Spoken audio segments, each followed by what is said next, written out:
wangu kubva nhasi andiite dhiri neclient. Kuita sei kuita dhiri neclient pabasa? Ndapinda busy.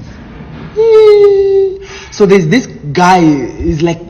one of my biggest clients. Anotenga zvokuti on regular basis, like every week, every day. Sort of anotenga that guy is like one of my favorite clients. Auya but nhasi kuma 3 ine hari achingosvika but wangu wadi ndauya nemadhamu yangu iri kupaka mota kuseri uchi iri kuuya but ndoda bhutsu iya ukandiudza last time yayo kuti fear of god inoita 200 but ndina madhamu achiti kuti ndiburitse $200 ndichitenga bhutsu ndinoita sei tinonomhanyisana pa 10 but so ndakupa 200 vanhu pa 200 kanzi asi bhutsu iyi uchati ndeye 100 modhamu yangu kana yauya wozoiradza bhutsu dzekuma 40 60 50 kana 80 kana even 100 it's okay haina basa ndowatengera waiza but ina ndisifanira kuburitsa $200 pavari akutoda unobuda uda chibatosangana nemawife asi ndatopaka mota ndauya hai zviri sema ndati hai mem zviri sezvo mahazibhandi yangu inogara achiti mune masneakers akanaka ndikumbira umbondiradzawo mabest sneakers ako chichichi chaunoti akanaka mutanga waradza but she wasn't impressed that much waiza achingoona then she got impressed pandatanga kumuradza majordan 1 tumwe toma90 so tumanyama tumaladies achingoti this one is nice ndakuda kutombomuedza but kwewo wani watora ipi mufesora but handatora ini fear of god this one orange orange is like a ladies color yakanaka iyi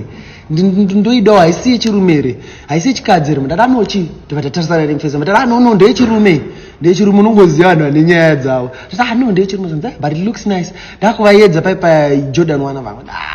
no I think I like ya ukabata iyo ndipe iyo yangu but no ndeyechirume chichichi wangu usadhibe kuconvince client kuti itenge handiti you step but kuconvince client kuda kutenga udhara kuti asatenge bhutsu yaari kuda atenge imwe bhutsu yaasiri kuda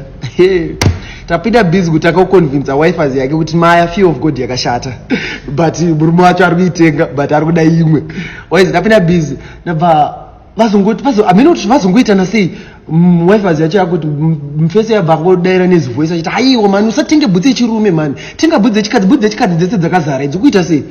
wifers yacho batopindawo muchike ini ndati ndikuda bhutsu iyoyo handisi kutomboda handina basa nekutonga uchida kunditengera ndine mari yangu ndokwanisa kutenga nemari yangu mukwasha ndipewo bhutsu iyi mati bhutsu iyi ndeye $100 ndipewo kabhutsu ichi wangu